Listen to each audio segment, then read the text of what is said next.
Bismillahirrahmanirrahim. Assalamualaikum warahmatullahi wabarakatuh. Innal hamdalillah nahmaduhu wa nasta'inuhu wa nastaghfiruh wa na'udzu bihi min sururi anfusina wa min sayyiati a'malina. May yahdihillahu fala mudhillalah wa may yudlilhu fala tajida lahu waliyyan mursyida. Asyhadu an la ilaha illallah wahdahu la syarikalah wa asyhadu anna Muhammadan abduhu wa rasuluhu la nabiyya wa la rasula ba'dah. Allahumma shalli wa sallim wa barik ala Muhammad wa ala alihi wa ashabihi wa man salaka ala nahjihi wastanna bi sunnatihi ila yaumiddin. Yaqulullahu ta'ala fi kitabihil karim, ya ayyuhalladzina amanu taqullaha haqqa tuqatih wa la tamutunna illa wa antum muslimun. Wa qala Rasulullah sallallahu alaihi wasallam, kullu mauludin yuladu alal fitrah fa abawahu yuhawidanihi ayu nasiranihi ayu majisanihi. Bapak-bapak, ibu-ibu, jamaah masjid apa ini Pak? Al-Hasanah, yang semoga setiap hari senantiasa diberikan keistiqomahan oleh Allah Subhanahu wa taala. Alhamdulillah, atas nikmat dari Allah kita bisa bertemu dalam majelis ini di pagi yang biasanya orang menggunakan untuk weekend, liburan. Kita bisa bertemu dalam majelis ilmu. Semoga ini adalah cara kita untuk merawat keimanan dan merawat keistiqomahan yang Allah titipkan kepada kita. Karena sehebat apapun kita, setinggi apapun keimanan kita, sebaik apapun kualitas amal soleh kita, itu semuanya adalah sebuah anugerah dan Allah yang memudahkan. Maka semoga senantiasa kita sadar akan hal itu dan senantiasa meminta kepada Allah untuk senantiasa diistiqomahkan. Bapak Ibu sekalian, sebelumnya saya mohon maaf sepanjang saya menyampaikan nanti menggunakan bahasa Indonesia, karena saya dari Pekanbaru Bapak Ibu sekalian. Jadi sebelum perkenalkan, saya Imron Rosadi yang hari ini diamanahkan untuk menjadi pimpinan di Amal Cinta Al-Aqsa, yang alhamdulillah sudah berdiri sejak awal pandemi Pak, justru di 2020. Waktu itu kita menggagas program dan kegiatan di Amal Cinta Al-Aqsa. Waktu itu saya bertemu dengan salah seorang syekh dari Gaza yang tinggal di Indonesia. Kemudian biasanya kalau Ramadan beberapa lembaga kemanusiaan itu mendatangkan syekhnya lewat beliau. Jadi saya bilang, kenapa nggak kita buat sendiri saja Syekh, saya bilang, agar berapapun donasi yang kita punya setiap bulannya itu nggak nunggu banyak. Ada 50 juta kirim 50 juta, ada 30 juta kirim 30 juta. Sehingga sekarang rekening Syekh namanya Abu Yahya, Syekh Abu Yahya itu di Gaza. Sehingga kalau kita masukkan tabungan di sini, di sana langsung bisa ambil gitu Pak. Sampai hari ini alhamdulillah program kita sudah banyak berjalan. Di antaranya ada satu masjid yang sudah dihancurkan 2 kali Pak, namanya Masjid Syuhada. Mungkin sebagian besar dari Bapak Ibu sekalian pernah berdonasi untuk masjid ini. Sebagai informasi dan ucapan terima kasih langsung dari kami Amal Cinta Al-Aqsa, jazakumullah khairan. Semoga masjid yang hari ini terbangun di tengah-tengah kota Gaza, tepatnya di Nusairat, di Jalan Abu Bakar As-Siddiq. Di situ ada satu masjid namanya Masjid Syuhada. Itu sudah selesai di lantai 2. Itu donasinya dari kaum muslimin di Indonesia. Yang alhamdulillah hari ini kita bangun 4 lantai, cuman baru selesai lantai 2 Bapak Ibu sekalian. Jika Bapak Ibu pernah berdonasi, kami mendoakan semoga itu menjadi bagian dari amal soleh kita semua. Kami yang muda-muda ini cuman punya ide, punya gagasan, punya waktu. Dan alhamdulillah saya juga udah pergi ke sana di tahun 2021 kemarin di bulan Idul Adha ya.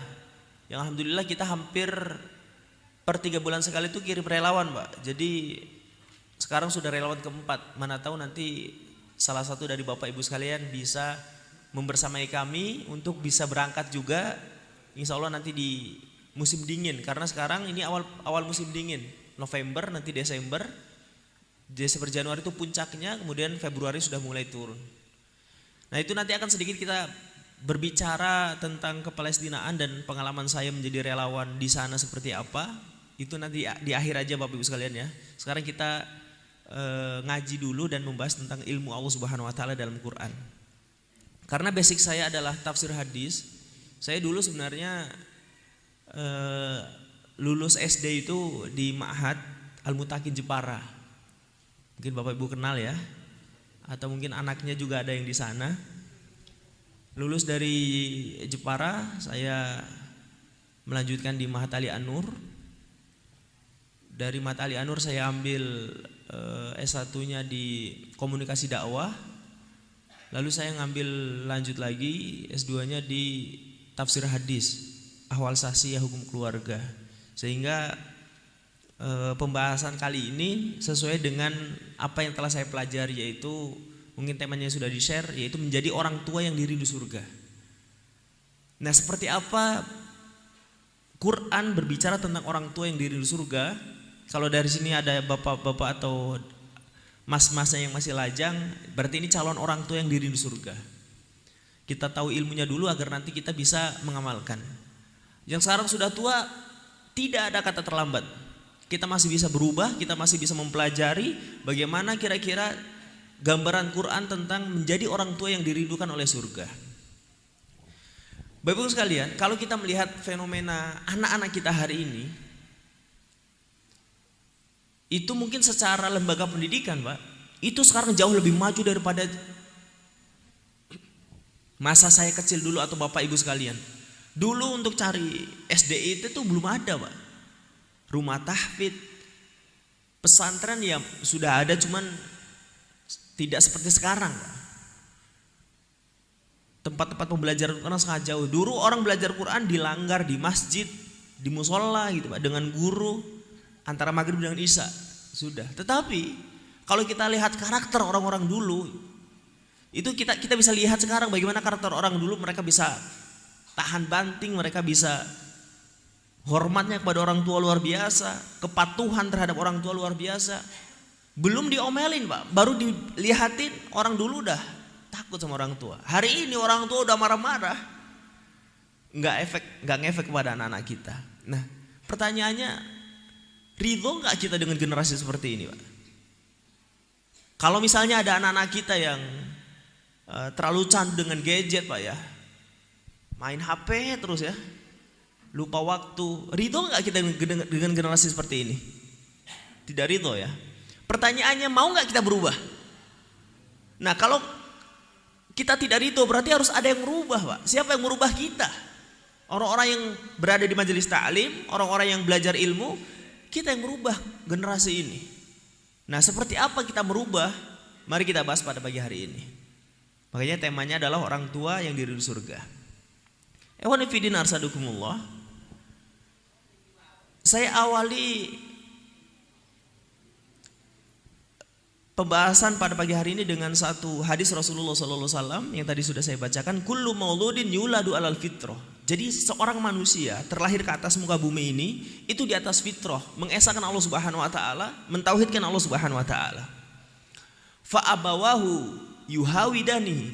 Maka ketika pendidikan orang tuanya mengarahkan kepada Yahudi, maka dia akan jadi Yahudi. Au yunasironihi. Ketika pendidikan orang tuanya mencetak anak itu menjadi Nasrani, maka dia akan menjadi Nasrani. Ayu majisanihi. Atau ketika orang tuanya mencetak putra putrinya menjadi Majusi, maka dia akan menjadi Majusi. Walaupun ada pengecualian-pengecualian, tapi sedikit itu Pak. Intinya adalah dalam hadis ini menekankan bahwa bagaimana bentuk anak itu tergantung orang tua. Maka kalau kita hari ini mau mencetak sebuah generasi yang kita tidak ridho tadi itu, maka yang harus pertama kali dibenahi adalah orang tua Bapak Ibu sekalian. Nah, orang tua seperti apa yang Allah inginkan? Semoga kita pada pagi hari ini kalau pembahasannya sampai detail tidak akan mungkin. Maka mudah-mudahan setidaknya pagi ini kita pulang nanti punya semacam semangat baru untuk para orang tua untuk berubah, untuk merubah masa depan generasi kita. Makanya Allah Subhanahu wa taala sampai berfirman, wa walidi wa ma walad. Ini firman Allah dalam surat apa ini? Al-Balad ya. La uqsimu bihadzal balad wa anta hillum bihadzal balad wa walidi wa ma walad. Wa di sini adalah sumpah Allah Subhanahu wa taala. Bayangkan Bapak Ibu sekalian, biasanya Allah Subhanahu wa taala bersumpah itu dengan sesuatu yang agung, luar biasa. Wasyamsi wa duhaha, demi matahari. Matahari adalah ciptaan Allah yang sangat agung. Wal lail, demi waktu malam. Wan nahar, demi waktu siang.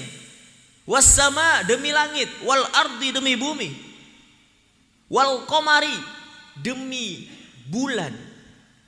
Dan ini ada sumpah Allah Subhanahu wa taala dengan manusia, ciptaannya. Wa walidin, dan demi seorang ayah, wa ma walad, dan yang dilahirkan oleh ayah itu. Nah, ini butuh tafsir berarti memahaminya. Jadi dari sekian makhluk Allah yang dijadikan sumpah oleh Allah Subhanahu wa taala, ada langit, ada bumi, ada bulan, ada matahari, ada malam, ada siang. Semuanya ternyata ciptaan Allah yang sangat luar biasa. Ada satu posisi atau tugas kita sebagai manusia yang dijadikan sumpah oleh Allah Subhanahu wa taala, yaitu wa walidin, demi ayah, wa ma walad, dan yang dilahirkan. Ini menunjukkan bahwa begitu penting peran seorang ayah atau peran orang tua dalam mensukseskan dakwah iqamatuddin ini. Jadi nggak bisa kita berlepas diri, Pak. Nggak apa-apa deh, saya nggak terlalu soleh, yang penting anak saya soleh. Nggak bisa, Pak. Kita solehkan dulu diri kita. Setelah itu bagaimana Allah mencetak anak kita itu udah urusan Allah. Nggak apa-apa saya nggak bisa baca Quran, yang penting anak saya hafid Quran. Nggak bisa juga, Pak. Kita dulu bagaimana kita maksimalkan memperbaiki diri, lalu bagaimana Allah nanti mencetak anak kita, menumbuhkan anak kita, itu nanti tugas Allah Subhanahu wa taala. Makanya sampai bersumpah, Pak. Wa walidin itu demi kita, Pak. Saya, bapak-bapak sekalian, dijadikan sumpah oleh Allah Subhanahu wa taala demi seorang ayah. Ikhwani fillah arsadukumullah. Maka kalau di rumah kita ada seorang ayah yang tidak berfungsi sebagai ayah dalam pandangan syar'i, maka pasti banyak cacat dan kekurangan dalam rumah tangga itu. Saya ulangi ini, Pak. Jika dalam rumah tangga kita seorang ayah tidak berperan sebagaimana ayah dalam pandangan syar'i, sebagaimana ayah yang diinginkan Allah dan Rasulnya, maka pasti ada cacat dan kekurangan dalam rumah tangga itu. Luar biasa, ini PR-nya berat ini, Pak. Ini wa walidin wa mawalad, memang dalam tafsir banyak dikatakan. Sebagian mengatakan wa walidin wa mawalad itu adalah Adam dan anak-anaknya. Wa walidin demi Nabi Adam, demi Adam, wa mawalad dan anak-anaknya. Ada yang mengatakan wa walidin wa mawalad ini adalah Nabi Ibrahim dan Ismail. Wa walidin dan demi Ibrahim, wa mawalad dan Ismail, dan demi Ismail. Ada juga wa walidin yang menafsirkan adalah Nabi Muhammad, wa mawalad dan anak-anaknya. Tapi yang jelas dari semua tafsir-tafsir yang ada itu, makna atau asal kata dari wa walidin adalah demi ayah, wa mawalad dan yang dilahirkan oleh ayah itu. Pertanyaannya adalah, bapak kan tidak melahirkan, maka Allah Subhanahu wa taala ternyata menyebutkan kata bapak dan yang dilahirkan. Itu adalah artinya adalah seorang ayah itu melahirkan melalui rahim istrinya, menitipkan melahirkan anaknya melalui rahim istrinya. Artinya istrinya juga dijadikan pembahasan dalam hal ini. Maka juga kalau ada seorang ibu yang tidak berperan sebagaimana ibu yang diinginkan oleh syar'i, maka pasti ada cacat dan kekurangan dalam rumah tangga. Maka alhamdulillah ini pengajiannya hadir bapak-bapak dan ibu-ibu, biar masing-masing di antara kita saling berbenah, Pak.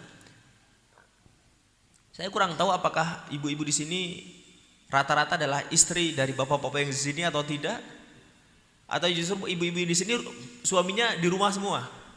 Ini bapak-bapak yang di sini istrinya di rumah semua.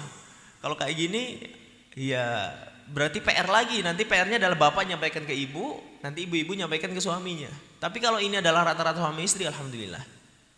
Berarti cukup dengan majelis ini masing-masing kita memahami. Ikhwan fillah arsadukumullah. Walaupun ibu-ibu sekalian, Ustadz, saya memang nggak bisa berperan sebagai seorang ibu yang pas untuk keluarga, tapi saya sibuk di luar untuk agama Allah misalnya. Saya ini ngajar di rumah tahfidz Ustadz, sampai saya nggak bisa ngurusin suami saya. Nggak bisa Pak, walaupun di luar adalah kegiatannya adalah yang dalam kacamata kita adalah kebaikan. Peran istri di dalam rumah tangga dan peran ibu dalam rumah tangga itu adalah tugas utama yang Allah inginkan dalam Quran. Bahkan bawa dalil, intan surullah yansurkum. Ustaz, saya nggak bebaslah terserah. Saya yakin dengan hadis Rasulullah, intan surullah yansurkum. Dengan firman Allah Subhanahu wa taala, kalau engkau menolong agama Allah Subhanahu wa taala, Allah akan tolong. Saya yakin Ustaz, dengan saya ngajar di SDIT, di rumah tahfidz, di kutab, di lembaga pendidikan Islam, saya yakin Allah yang menolong saya. Nggak cukup dengan demikian, Bu sekalian. Ada tugas yang diwajibkan oleh Allah Subhanahu wa taala sebagaimana seorang istri, ada tugas sebagaimana Allah wajibkan sebagai seorang suami. Apalagi di luar kesibukannya bukan dalam ranah agama Allah. Mohon maaf Bapak Ibu sekalian, yang dalam ranah agama Allah saja kalau dia sampai menelantarkan suaminya dan anak-anaknya, itu tidak bisa diterima alasan secara syar'i. Apalagi kesibukan di luar bukan untuk mengurus agama Allah Subhanahu wa taala. Ada satu kitab, ada satu buku tulisan oleh orang Indonesia, judulnya Ibu Pulanglah. Itu banyak ibu-ibu wanita karir yang tersinggung dengan tulisan ini, Pak. Karena buku ini membahas tentang bagaimana seorang ibu dan peran seorang ibu yang begitu penting dalam rumah tangga. Ibu pulanglah, artinya kembali ke fitrahnya. Jangan sampai tertukar. Suaminya gendong bayi, nyusuin pakai dot gitu ya. Di mana istrinya Pak? Ngajar itu. Kalau kebalik seperti ini, saya yakin pasti ada cacat dalam rumah tangga itu. Maka saya merasa penting tema ini karena ini bukan untuk kebaikan kita saja, tapi untuk kebaikan generasi setelah kita. Kalau kita tidak ridho dengan kondisi generasi yang sekarang kita lihat. Ehwani fiddin arsadukumullah Bapak Ibu sekalian. Nah, untuk menjadi orang tua yang diri surga, saya awali dalam surat Tur. Bapak Ibu kalau buka pegang mushafnya,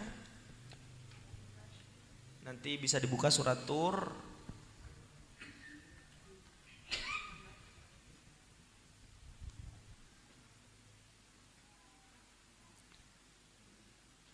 Surat Tur itu surat yang ke-52 ya. Kalau mushafnya Utsmani biasanya sama 523. Dibuka ayat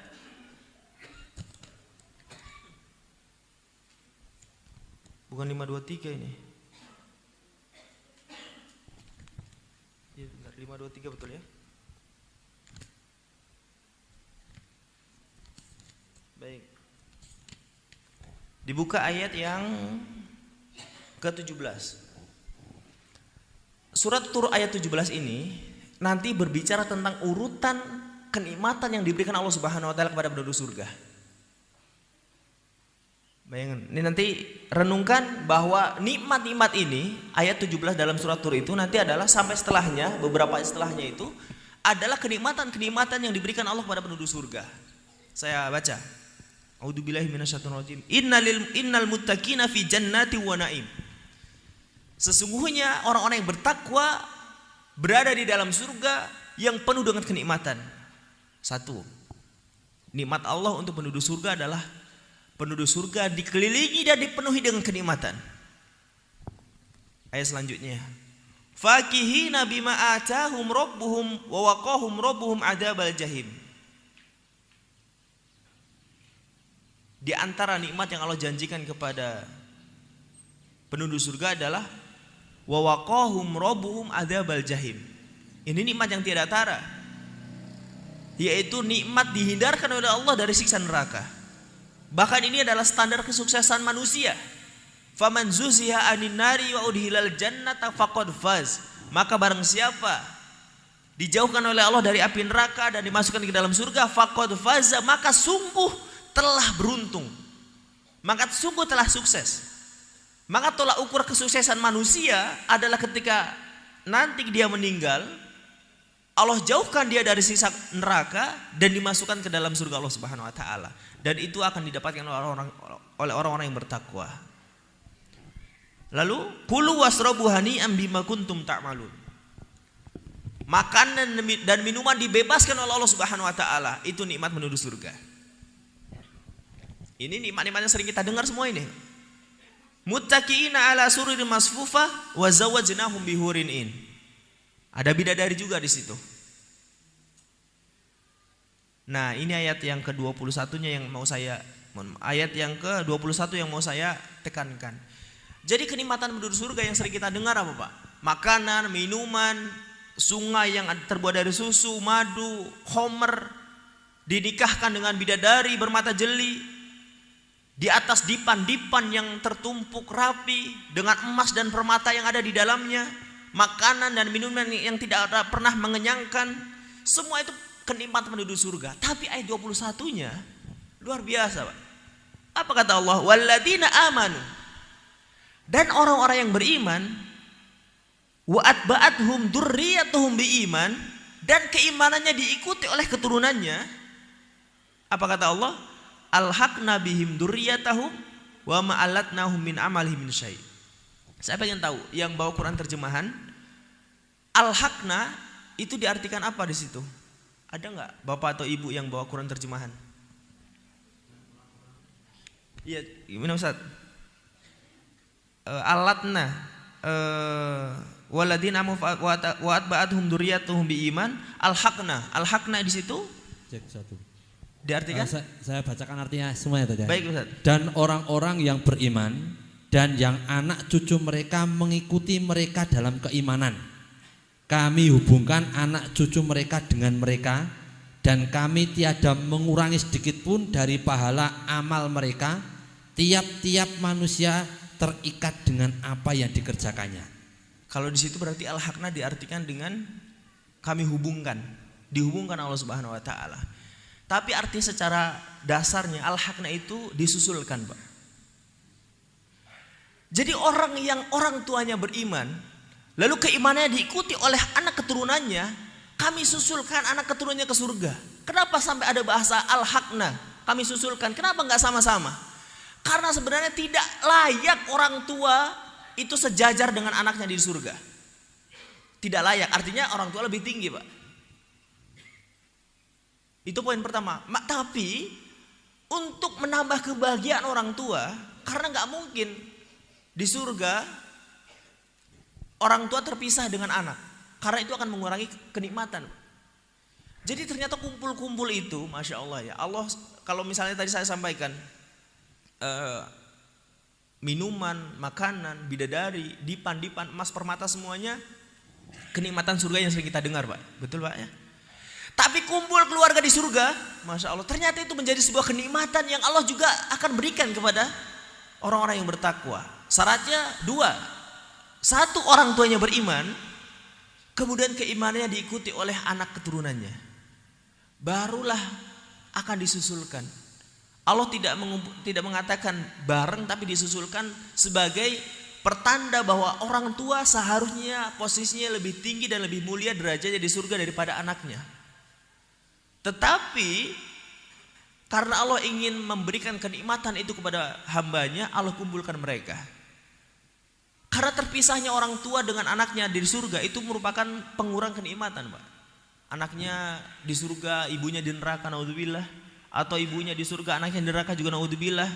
Atau naudzubillah dua-duanya di neraka. Kumpul tapi dalam kesengsaraan. Maka kenikmatan yang luar biasa ternyata berkumpul di dalam surga Allah Subhanahu wa taala, yaitu keluarga yang dulu pernah ia bina di dunia. Nah, ini yang kita perlu perjuangkan, Pak. Bagaimana agar kita sebagai orang tua layak masuk surga, dan anak-anak kita, keturunan kita itu disusulkan oleh Allah Subhanahu wa taala dengan dua tadi, satu keimanan orang tuanya, yang kedua dengan keimanan yang diikuti oleh anak keturunannya. Ikhwani fillah asadukumullah. Hari ini bahkan kalau kita lihat Pak ya, kalau kambing kita hilang Pak, sore belum pulang, itu orang kadang kita sibuk Pak, kemana-mana nyari, lihat kambing saya, lihat ayam kita ada sore-sore dicek Pak ya. Tapi hari ini anak kita sore belum pulang, itu kadang nggak dicariin sama orang tuanya Pak. Bahkan malam nggak tahu tidur di mana gitu ya. Kalau di desa mungkin peradaban seperti ini masih dijaga.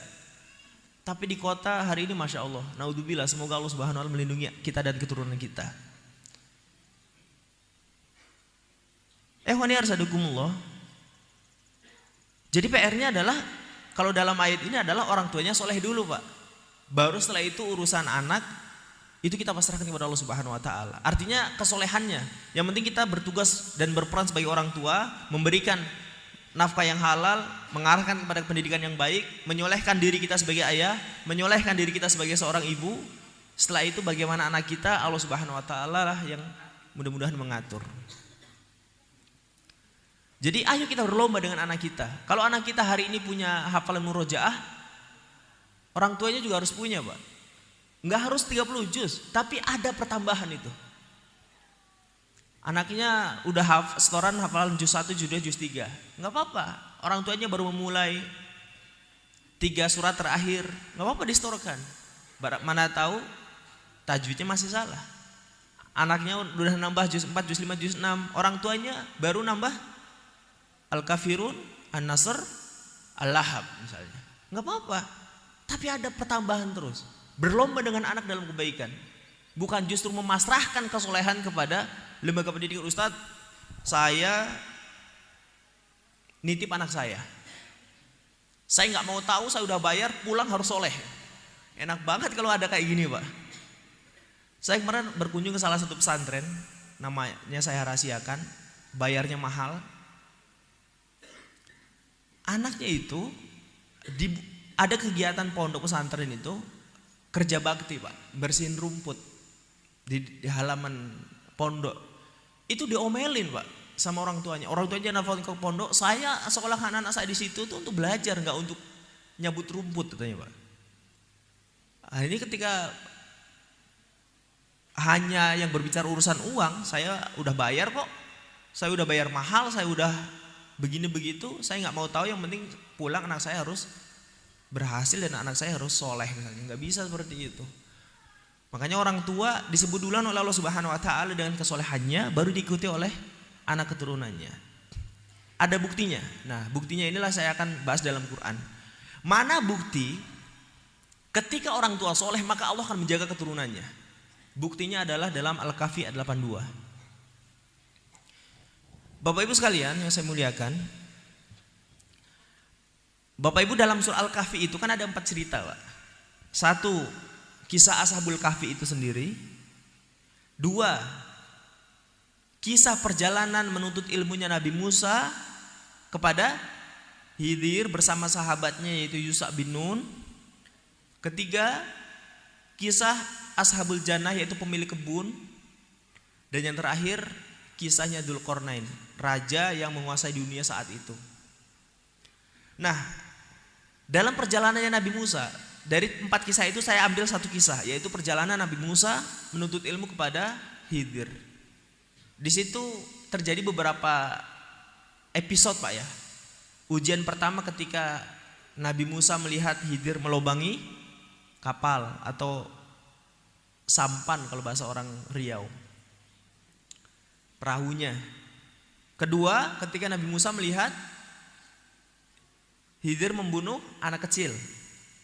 Dan yang ketiga ini, ayat 82 ini bercerita tentang part terakhir, yaitu ketika ada rumah roboh dibangun oleh Khidir, kemudian di situ dia ketemu ada seorang anak yang ternyata yatim. Ayatnya begini, ayat 82. Wa amal jidaru fakana li gulamaini yatimaini fil madinati wa kana tahtahu kanzul lahuma wa kana abuhuma sholihan. Fa arada rabbuka ayablughu asuddahuma wa yastakhrija kanzahuma rahmatan min rabbik wa ma fa'altuhu an amri dzalika ta'wilu ma lam tasti alaihi sabra. Terjemahannya begini, adapun dinding rumah fakana li gulamaini yatimain, itu milik dua anak yatim. Fil Madinah, di kota. Wa kana tahtahu kanzul lahuma, di mana di dalam rumah itu, di bawah rumah itu ada harta yang tersimpan untuk kedua anak yatim ini.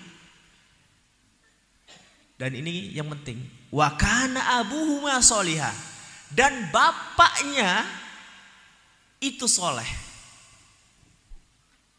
Berarti Pak, saya garis bawahi Pak ya. Berarti orang tuanya itu soleh. Fa arada rabbuka ayablughu ashuddahuma. Karena kesolehan ayah dan ibunya tadi itulah Allah ingin supaya harta tadi yang terpendam itu sampai kepada keduanya. Wa yastakhrija kanzahuma rahmatan min rabbik. Allah ingin keluarkan itu sebagai rahmat dari Allah Subhanahu wa taala. Wa ma fa'altuhu an amri, saya melakukan bukan karena keinginanku, kata Khidir, dalika ta'wilu ma lam tasti alai sabra. Itu adalah tujuan atau perbuatan-perbuatan yang kamu tidak dapat sabar terhadapnya. Saya jelaskan sedikit Bapak Ibu sekalian. Jadi saya kasih gambaran apa ya? Pertama tentang ini dulu deh, tentang kesolehan. Ternyata Allah Subhanahu wa taala menjaga harta milik seorang anak, dua orang anak yatim itu bersebab adalah kesolehan orang tuanya. Bahkan ahli tafsir ada yang mengatakan ini bukan orang tua kandung, Pak. Orang tua dari keturunan yang ketujuh. Bayangkan nenek moyang yang ketujuh soleh, itu keturunannya sampai dijaga oleh Allah Subhanahu wa taala. Jadi jangan khawatir Bapak Ibu sekalian. Yang penting kita fokus mensolehkan diri kita, mensolehkan suami, mensolehkan istri, anak keturunan kita serahkan kepada Allah Subhanahu wa taala. Karena kalau sudah soleh Allah yang menjaga, seperti tadi dalam kisah Al-Kahfi ini, ada anak yatim yang hartanya dijaga oleh Allah, harta karunnya dijaga oleh Allah Subhanahu wa taala. Dari nenek moyang yang ketujuh itu dijaga oleh Allah sampai disampaikan sampai Nabi Khidir dan Nabi Musa sampai ke situ. Luar biasa. Ini ada kata-kata di situ fil Madinah, di kota. Saya gambarkan bagaimana bejatnya orang kota itu. Sampai kenapa Allah menjaga harta itu. Jadi Nabi Musa itu ketika sampai sana, beliau itu kelaparan dan kehausan.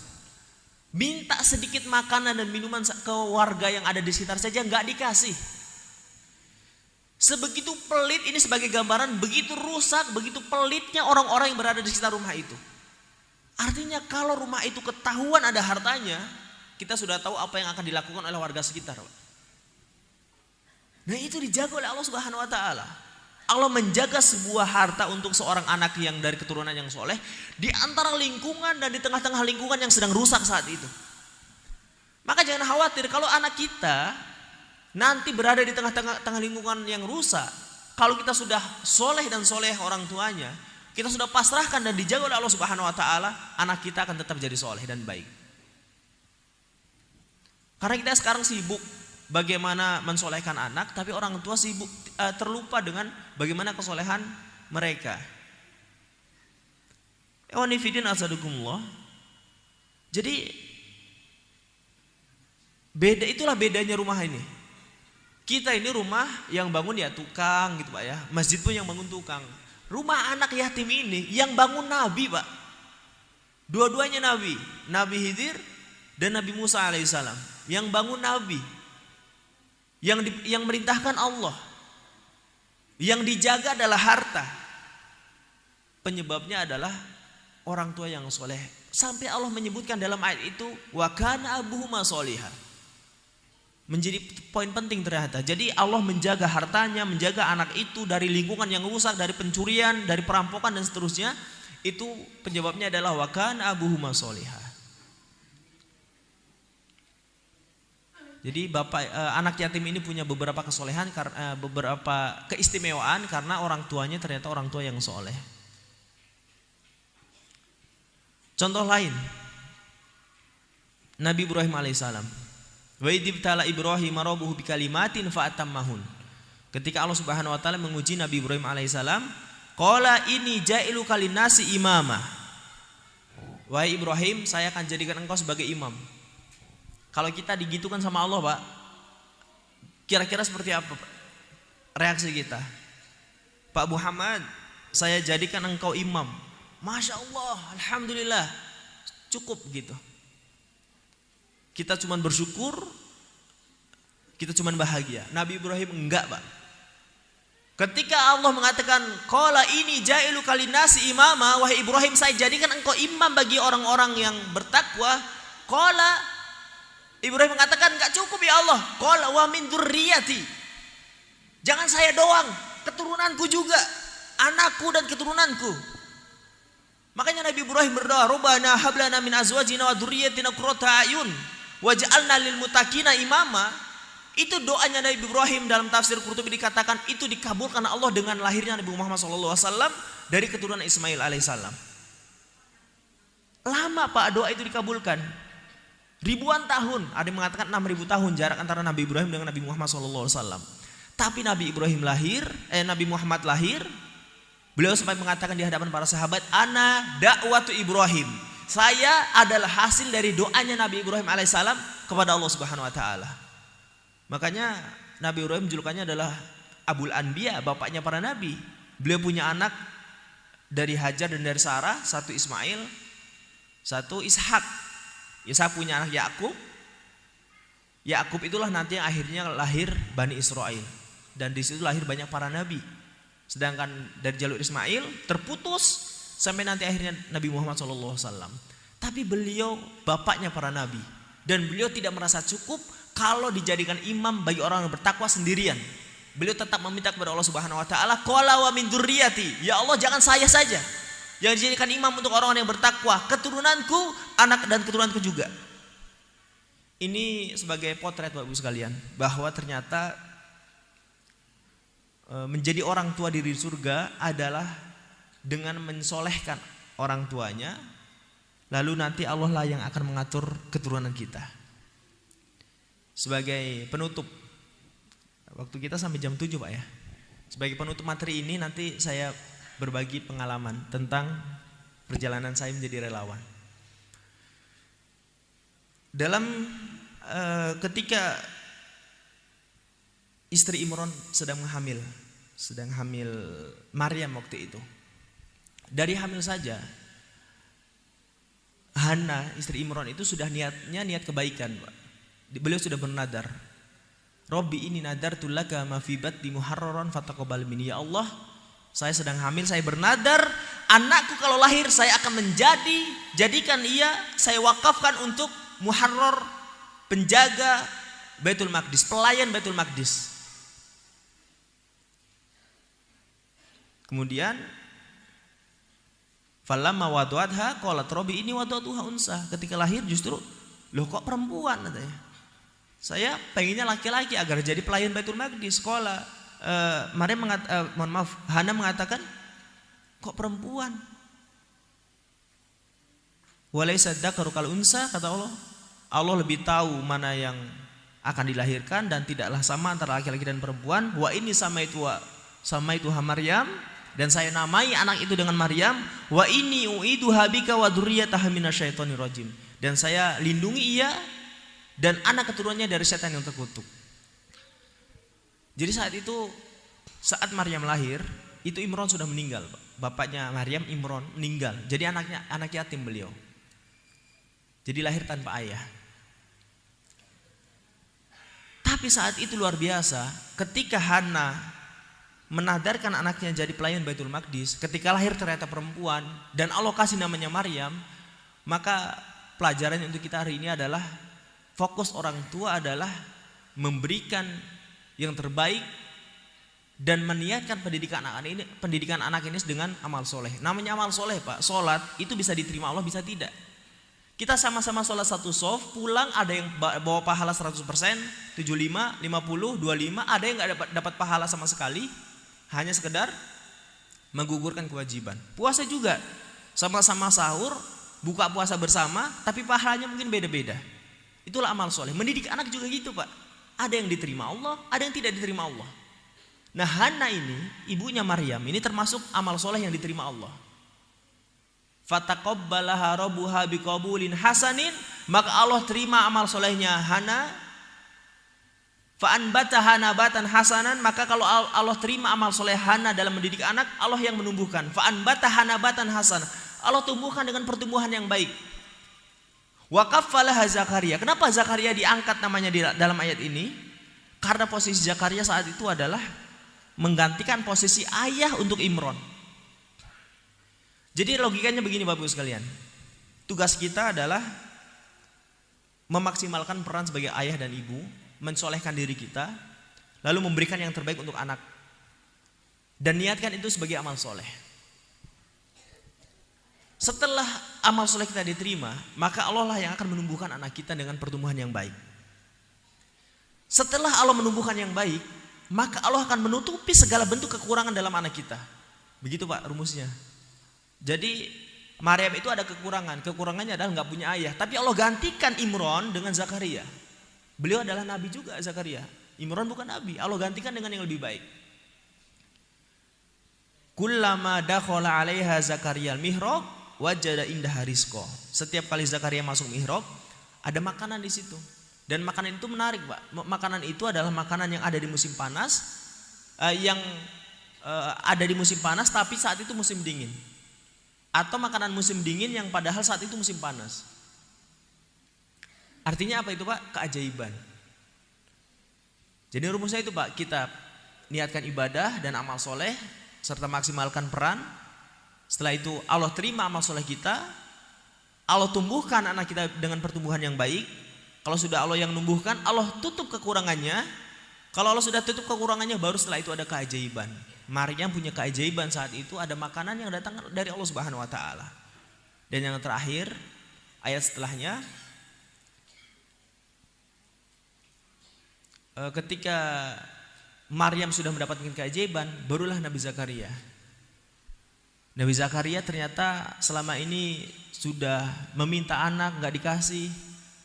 Fisiknya sudah lemah, sudah tua, istrinya mandul, tetapi pada saat itulah Allah Subhanahu wa taala memberikan anak kepada Nabi Zakaria yang diberi nama Yahya. Berarti selain keajaiban nanti Allah berikan kepada anak kita, ternyata keajaiban juga nanti Allah berikan kepada siapa yang mendidik anak kita, entah kita sebagai ibu atau siapapun itu.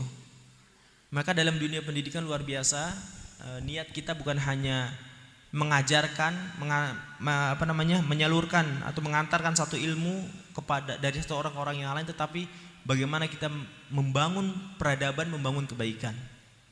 Maka mudah-mudahan sekali lagi bahwa pertemuan ini menjadi semacam semangat baru untuk orang tua, untuk tidak boleh kalah dari anaknya, tidak boleh pasrah dari anaknya.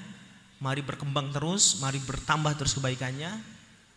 Mari perbaiki terus diri kita agar Allah Subhanahu wa taala menjaga kita dan anak keturunan kita. Baik Bapak Ibu sekalian, cukup materinya. Ini masih ada waktu kurang lebih 10 menit. Saya akan bercerita sedikit tentang perjalanan saya ke Palestina. Saya mohon izin minum Bu ya.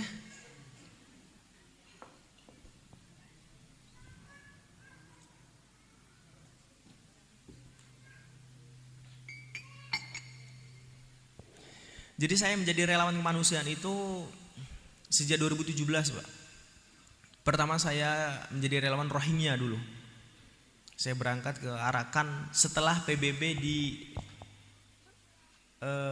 usir dari Rohingya itu. Ya waktu itu kita nekat menyalurkan bantuan. Alhamdulillah kita bisa masuk ke pengungsian. Waktu itu sudah kontak sama Trans 7 mau live streaming waktu penyalurannya, tapi qadarullah hari ini survei belanja, besoknya mau masuk lagi itu militer udah di mana-mana, itu nggak bisa masuk kita karena 2 minggu sebelum kami itu ada wartawan turun pesawat langsung ditembak Pak. Jadi saya waktu itu bersama teman dari Samarinda dan Makassar, dan orang-orang sana melihat 2 wajah teman saya ini seperti wajahnya orang Burma. Jadi ketika turun saja dia udah tahu ini Burma face katanya. Waktu lihat saya, and this Muslim face katanya. Waduh, saya udah takut ini. Saya udah takut, sudah tulis surat wasiat juga Pak ke istri saya ya. Dek, ini surat wasiat jangan dibuka kecuali kalau nanti dapat berita buruk. Kalau dapat berita buruk baru buka. Tapi kalau nggak dengar berita buruk jangan dibuka dulu. Tapi alhamdulillah saya bisa nyalurkan sampai selesai. Kurang lebih 2 pekan saya di sana. Pulang ke Indonesia. Malam sampai ke rumah. Pagi pada subuh anak saya yang kedua lahiran. Itu pertama saya terjun kemanusiaan. 2018 saya berangkat ke Lombok. Waktu itu gempa Lombok Pak ya. Pulang, nggak lama setelah itu Palu tsunami, nggak lama setelah itu Banten tsunami juga. 2019 vakum, 2020 lah kami berdirikan Amal Cinta Al-Aqsa. Jadi inti niat kami membangun atau mendirikan Amal Cinta Al-Aqsa ini adalah menjadi lembaga penjembatan Pak, buat lembaga-lembaga lain yang mau menyalurkan langsung. Karena sekarang kan masalahnya kadang ada donasi itu cuma nitip gitu Pak ya, nggak bisa melihat langsung bagaimana camp pengungsian, bagaimana ada relawan atau donatur yang mau lihat langsung bagaimana kondisi camp pengungsian Palestina. Ya kita bisa memfasilitasi itu. Ini Pak, ini saya waktu 2021 di sana, mereka tinggal di tenda-tenda seperti ini Pak. Ini sejak dari pengungsian tuh 1948 Pak. Jadi 3 tahun setelah Indonesia merdeka. Tinggal di tenda seperti itu hari ini itu musim dingin. Suhunya itu 4 derajat. Itu belum puncak, Pak. Sehingga salju belum turun itu. Bedanya apa? Di sini kita dingin, tapi kita punya selimut, makanan kita terjamin. Gitu, Pak ya. Negara kita aman. Di sana itu kalau panas begini waktu itu Idul Adha, ini kalau panas begini ya debu. Mereka cuma di tenda-tenda seperti ini. Kalau panas debu, kalau hujan banjir, kalau salju, nggak terbayangkan bagaimana kondisinya di sana. Dan sekarang musim dingin, makanya fokus kami 4 bulan ini menyelesaikan musim dingin. Dalam kondisi mereka kedinginan, selimut apa adanya, tempat tinggal apa adanya, makanan juga apa adanya. Tapi alhamdulillah kemarin di tanggal berapa kita penyaluran kemarin Mas? Minggu awal lah ya, minggu awal November ini kita menyalurkan juga cuman bisa untuk 50 keluarga. Itu pun untuk bertahan 2 minggu makannya Pak, untuk persiapan mereka musim dingin gitu. Mudah-mudahan mereka bisa irit sampai nanti musim dingin, kita bisa di puncak musim dingin kita salurkan lagi. Tadi saya sampaikan program kita yang sudah berjalan, Masjid Syuhada 4 lantai baru selesai 2. Air minum yang setiap bulan kita kirim, anak yatim, para penghafal Quran sebagai program bulanan. Nah, ada program-program yang musiman. Ini musiman ini yang musim dingin. Maka kami mohon izin lagi pada pengurus mengajak Bapak Ibu sekalian, mana tahu ada Bapak Ibu yang Allah lapangkan rezekinya mau berkontribusi berapapun untuk program musim dingin ini. Mau ada uangnya 10.000, alhamdulillah, semoga itu bisa menjadi pengganjal laparnya juga orang-orang Palestina. Ini yang baru ya? Oh, ini yang baru nih, yang baru awal November kemarin ini untuk persiapan musim dingin. Box makanan. Di sana Pak, saya ketemu dengan seorang nenek yang dia megang kuncinya itu kunci rumah lama Pak, yang besi bulat panjang terus ada rigi-rigi depannya Pak. Ingat gak Pak kuncinya? Jadi kunci besi bulat gitu, terus mata kuncinya itu cuman di ujungnya itu. Oh, gembok ya. Itu udah berkarat. Nenek itu bilang ini kunci rumah saya di Palestina. Karena sejak 1948 terusir 2 juta orang waktu itu terusir. Kemudian dibilang ini rumah saya di Palestina, saya nggak tahu rumah saya masih ada apa enggak. Tapi saya berharap suatu saat Palestina merdeka lagi, kami bisa pulang dan buka kunci rumah saya lagi. Wah, sedih saya, Pak. Di camp nenek udah punya cucu, anak cucu di situ, beranak pinak di situ, Pak ya. Dalam kondisi yang mengenaskan seperti itu. Jadi saya teringat hadis Rasulullah, kami memang bukan orang-orang kaya, kami pemuda-pemuda yang memang punya waktu luang saja, Pak. Cuman kami teringat hadis Rasul, man nafasa an mu'minin kurbatan min kurabid dunya, nafasallahu anhu kurbatan min kurabi yaumil qiyamah. Barang siapa yang melapangkan sedikit urusan orang beriman di dunia, maka Allah Subhanahu wa taala akan lapangkan urusannya di akhirat. Wa man yassara an musirin yassarallahu fi dunya wal akhirah. Barang siapa yang memudahkan urusan orang beriman, Allah akan mudahkan urusannya di akhirat. Wallahu fi aunil abdi madamal abdu fi auni akhi. Allah senantiasa berada pada pertolongan hambanya selama hambanya menolong saudaranya. Itu saja yang kami pegang. Mudah-mudahan dengan ini Allah membuat atau mendatangkan wasilah pertolongan kepada kemudahan urusan kami di dunia dan akhirat. Jadi waktu saya tinggal di Pekanbaru, kantornya di Solo, Pak. Jadi dalam 1 bulan itu 10 hari saya di Solo, 20 hari saya di Riau gitu ya. Tapi alhamdulillah kemarin karena saya bawa anak-anak, kemarin saya jalan darat dan pagi ini bisa ketemu dengan Bapak Ibu sekalian. Bapak Ibu sekalian, tadi saya sampaikan mungkin kota Infak sudah dikelilingkan. Kami ucapkan jazakumullah khairan sekali lagi. Semoga ini kita bisa bersinergi. Pahalanya bukan buat saya, bukan buat siapa-siapa, buat kita. Mudah-mudahan kita bisa saling support ketika kita tidak bisa memberikan tenaga, kita bisa berikan harta. Ketika tidak bisa memberikan harta, kita berikan ide dan pikiran dan seterusnya. Kalau masih ada yang mau menyusul Bapak Ibu sekalian, nanti Bapak Ibu sudah tadi menerima brosur dari teman-teman Amal Cinta Al-Aqsa, yang insya Allah nanti Desember atau Januari kita penyaluran bantuan musim dingin tahap kedua di puncak musim dinginnya. Insya Allah pengurus kita juga ada yang pulang ke Gaza soalnya, jadi berbarengan dengan itu. Ini ada beberapa paket Bapak Ibu sekalian. Bapak Ibu kalau mampu mengambil satu paket misalnya, karena di sana satu keluarga itu 7-10 orang. Karena anaknya banyak-banyak, alhamdulillah, Pak. Saya tanya waktu itu, Pak, kok anaknya banyak ini? Ya kami di kamp pengungsian gak bisa ngapa-ngapain ya, beranak terus akhirnya gitu, Pak. Masya Allah ya. Iya, nggak ada kerjaan, nggak ada apa ya. Karena mereka walaupun sebagian besar itu sudah dibangunkan rumah susun, tempat tinggal, Pak, tapi mereka nggak punya warga negara. Hak warga negara itu pendidikan, kesehatan, dan pekerjaan. Nggak boleh mereka kerja itu. Mereka nggak boleh kerja, mereka nggak dapat fasilitas kesehatan, mereka nggak boleh dapat pendidikan kecuali di pendidikan yang dibangun oleh para relawan, di fasilitas kesehatan yang juga dibangun oleh relawan. Makanya mereka, Ustaz, kenapa?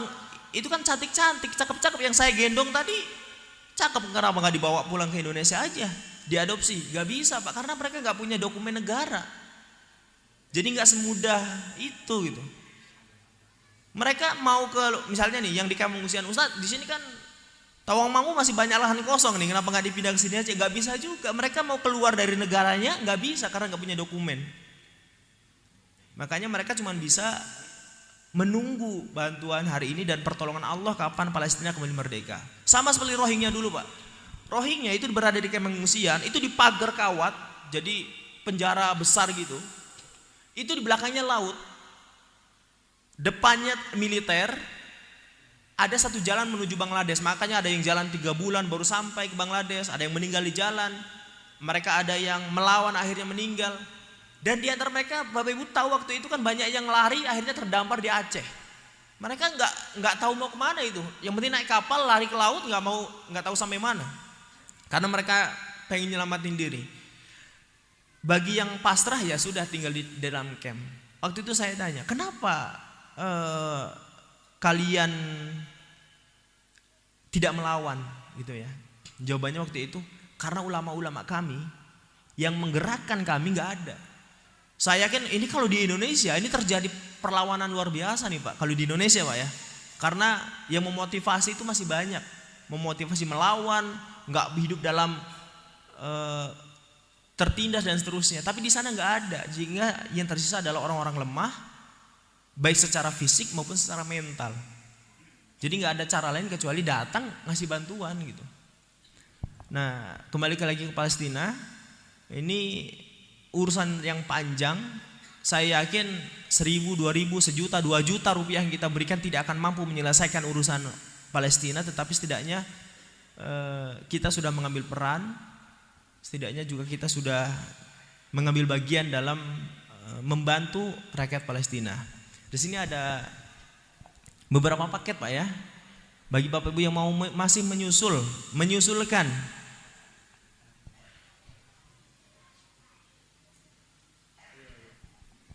Baik, ini harga paket yang sudah kami susun dengan tim distribusi di Gaza. Artinya kalau uang 150 itu bisa buat apa? Ternyata bisa buat makan 3 hari di sana. Tentu irit Pak, karena jumlahnya 7-10 orang. Ya makan mereka roti gandum gitu ya untuk bertahan itu. Kemudian kalau ada yang paket lebih tinggi dari ini, paket sembako 150.000 itu untuk 3 hari untuk satu keluarga. Kemudian ada paket hangat 450.000, itu ada untuk jaket anak. Jadi nanti di musim dingin kita juga biasa membagikan jaket. Kemudian ada paket yang paling besar, di sini ada mesin penghangat ruangan, kasur lipat dan selimut untuk 1 kakak.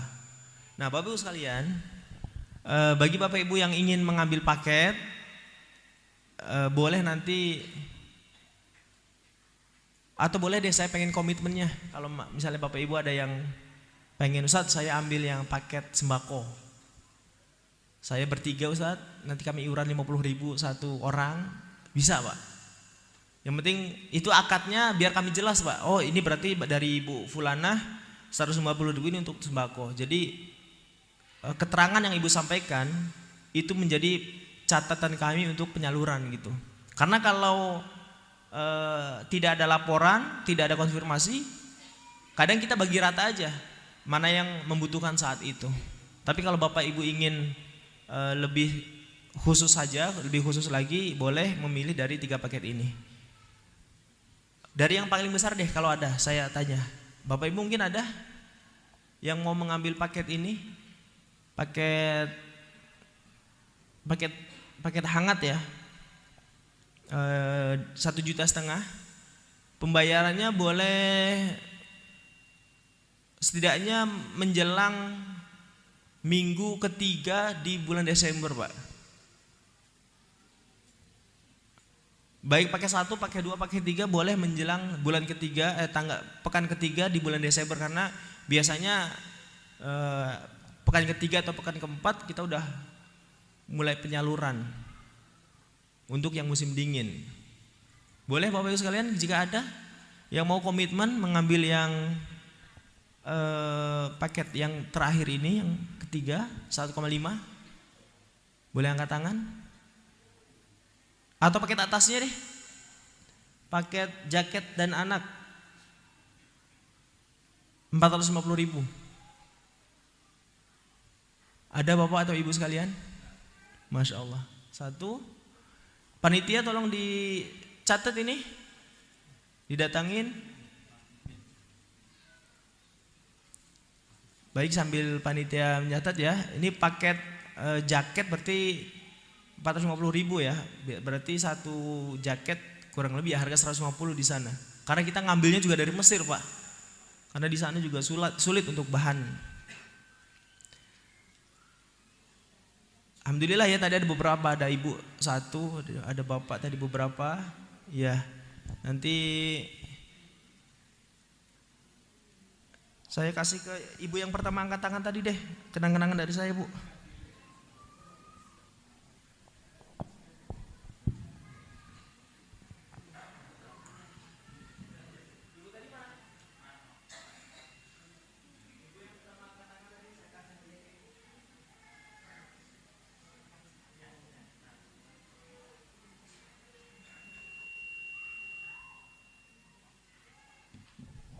Atau yang terakhir yang mau mengambil paket sembako 150.000.